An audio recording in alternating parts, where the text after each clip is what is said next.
പൂട്ടിക്കിടക്കുന്ന 4 തോട്ടങ്ങളിലെ ലയങ്ങൾ നവീകരിക്കുവാൻ പുതുക്കിയ ഭരണാനുമതി നൽകിയ സർക്കാർ കഴിഞ്ഞ ഡിസംബറിൽ ഭരണാനുമതി നൽകിയിരുന്നു. കാലതാമസമുണ്ടായതിനാൽ ഫണ്ട് നഷ്ടപ്പെടാതിരിക്കുവാനാണ് ഭരണാനുമതി പുതുക്കി നൽകിയത്. പൂട്ടിക്കിടക്കുന്ന തോട്ടങ്ങൾ നവീകരിക്കുവാൻ 38,70,000 രൂപയാണ് സർക്കാർ അനുവദിച്ചിരിക്കുന്നത്.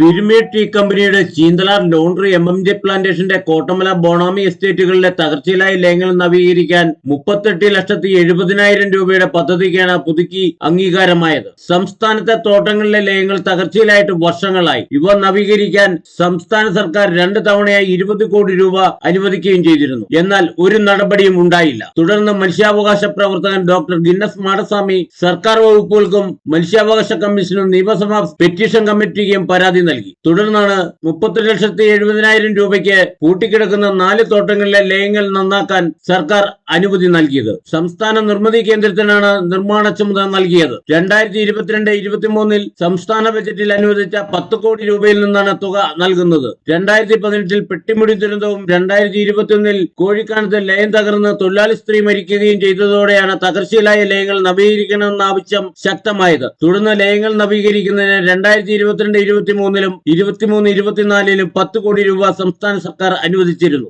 പിരമിഡ് താലൂക്കിലെ അടച്ചുപൂട്ടിയ തോട്ടങ്ങളിലെ ലയങ്ങളുടെ നവീകരണത്തിന് വേണ്ടി സർക്കാർ 33,70,000 രൂപയുടെ അന്തിമ ഉത്തരവ്, പുതുക്കിയ ഉത്തരവ് ഇപ്പോൾ ഇറക്കിയിരിക്കുകയാണ്.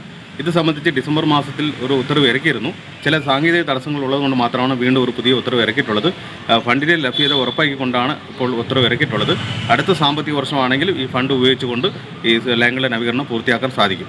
38,70,000 കോടി രൂപയ്ക്ക് കഴിഞ്ഞ ഡിസംബറിൽ ഭരണാനുമതി ലഭിച്ചിരുന്നു. എന്നാൽ കാലതാമസം നേരിട്ടതിനാലും പ്രവർത്തനം ആരംഭിക്കാൻ കഴിയാത്ത സാഹചര്യത്തിലും ഫണ്ട് നഷ്ടപ്പെടാൻ ഇടയാകും. ഇത് ഉണ്ടാകാതിരിക്കാനാണ് സർക്കാർ ഭരണാനുമതി പുതുക്കി നൽകിയത്. Idukki vision news Upputhara.